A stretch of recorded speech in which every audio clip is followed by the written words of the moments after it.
ಅವರ ಹೆಸರನ್ನ ತಮ್ಮ ಮಗನಿಗೆ ಇಟ್ಟಂತ ಏಕೈಕ ವ್ಯಕ್ತಿ ಯಾರು ಅಂದ್ರೆ ಮಲ್ಲಯ್ಯ ಸ್ವಾಮಿ ಅವರು.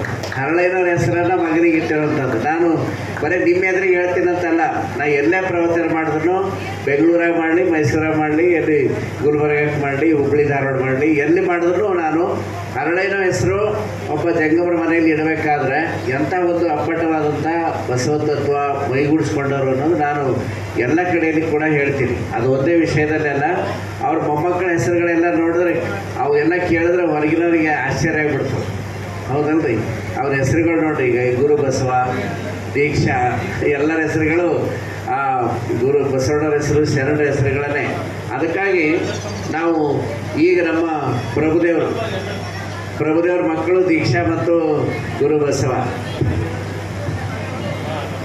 ಇವರು ವಚನಸುಧ, ಪ್ರಭುದೇವರು ಮತ್ತು ವಚನಸುಧ ಇವರ ಮಕ್ಕಳು ಗುರು ಬಸವ ಮತ್ತು ದೀಕ್ಷಾ. ಈ ರೀತಿ ಯಾರ ಹೆಸರು ಇಟ್ಟರೆ ನೋಡ್ರಿ, ಕೈ ಹತ್ರ ನೋಡ್ರಿ. ಇವ್ರ ಮನೇಲಿ ಬಿಟ್ಟರೆ ಬೇರೆ ಯಾರು ಏನು ಹೆಸರು ಇಡ್ತೀರಿ? ಐಶ್ವರ್ಯ ರಾಯ್ ಹೆಸರು ಇಡೋದು, ಅದೆಲ್ಲ ಸಿನಿಮಾ ನಟ ನಟಿಯರು, ಕ್ರಿಕೆಟ್ ಆಟಗಾರರು, ಅವ್ರದ್ದೇ ಹೆಸರುಗಳು ಇಡೋದು, ಅವರೇ ಆದರ್ಶ, ಹೌದಲ್ಲ? ಶರಣರು ನಮಗೆ ಆದರ್ಶ ಆಗಬೇಕು. ಅದಕ್ಕಾಗಿ ನಾವು ನಿಜ ಜಂಗಮರಾಗಿ ಬಸವ ತತ್ವವನ್ನು ಅಳವಡಿಸ್ಕೊಂಡು ಭಾಳ ಪ್ರಚಾರ ಮಾಡೋದು ಬೇಕಾಗಿಲ್ಲ. ಬೇರೆ ಮನೆಗೆ ನಾವು ಹೋಗಿ ಪ್ರಚಾರ ಮಾಡ್ತೀವಿ, ಆದರೆ ಅದು ಒಂದು ರೀತಿಯಿಂದ ಪ್ರಚಾರ ಮಾಡೋದು, ಪ್ರವಚನ ಮಾಡೋದು ಒಂದು ಪ್ರಚಾರ ವಿಧಾನ. ಆದರೆ ನಾವು ಅಳವಡಿಸ್ಕೊಂಡು ಈಗೇನು ಆಚರಣೆ ಮಾಡ್ತೀವಲ್ಲ, ಇದರಿಂದ ಭಾಳ ಪ್ರಚಾರ ಆಯಿತು. ನೋಡ್ರಿ ಅವ್ರ ಮನೆಗೆ ಹೆಂಗೆ ಹೆಸರಿಟ್ಟಾರ, ಅವ್ರು ಎಷ್ಟು ಚಲೋ ಪೂಜೆ ಮಾಡ್ತಾರೆ, ಇದೆಲ್ಲ ನೋಡಿ ಇನ್ನೊಬ್ರು ಕಲಿತಾರೆ. ಇದು ಒಂದು ಪ್ರಚಾರ ಮಾಡುವಂಥದ್ದು. ನಾವೇನು ಆಚರಣೆ ಮಾಡಲಾರ್ದ್ರೆ ಇನ್ನೊಬ್ರಿಗೆ ಹೇಳಿದ್ರೆ ಯಾರು ಕೇಳಲ್ಲ. ಅದಕ್ಕೆ ಆಚರಣೆ ಮಾಡ್ತಕ್ಕಂಥ ಅರಿವು, ಆಚಾರ, ಅನುಭವ, ಇವು ಮೂರು ಇದ್ದವರಿಗೆ ಜಂಗಮ ಅಂತ ಕರೀತಾರೆ. ಅವರು ಗೃಹಸ್ಥರ ಇರಲಿ, ವಿರಕ್ತರ ಇರಲಿ.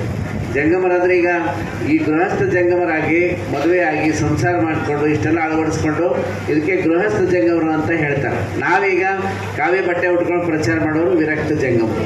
ಇದ್ರಾಗ 2 ಭಾಗ ಮಾಡಿದ್ವಿ ನಾವೀಗ. ಈಗ ಅಲ್ಲಿ ಗೃಹಸ್ಥರಾಗಿದ್ದರೂ ಕೂಡ ಧರ್ಮ ಪ್ರಚಾರವನ್ನು ಮಾಡಲಿಕ್ಕೆ ಬರ್ತದೆ ಅಂಥೇಳಿ 12ನೇ ಶತಮಾನದಲ್ಲಿ ಬಸವಣ್ಣವರು ಲಿಂಗಾಯತ ಧರ್ಮದ ಪ್ರಕಾರ ಗುರು ಬಸವಣ್ಣವರು ಕೊಟ್ಟಿದ್ದಾರೆ. ಅದಕ್ಕಾಗಿ ನಾವೀಗ ಗುರು ಪೂಜೆಯನ್ನು ಮಾಡಿದ್ದೇವೆ. ಬಸವನ ಮೂರ್ತಿಯೇ ಧ್ಯಾನಕ್ಕೆ ಮೂಲ, ಬಸವನ ಕೀರ್ತಿಯೇ ಜ್ಞಾನಕ್ಕೆ ಮೂಲ, ಬಸವ ಎಂಬುದೇ ಭಕ್ತಿ ಕಾರಣ, ಕಪಿಲ ಸಿದ್ಧ ಮಲ್ಲಿಕಾರ್ಜುನ ಅಂಥೇಳಿ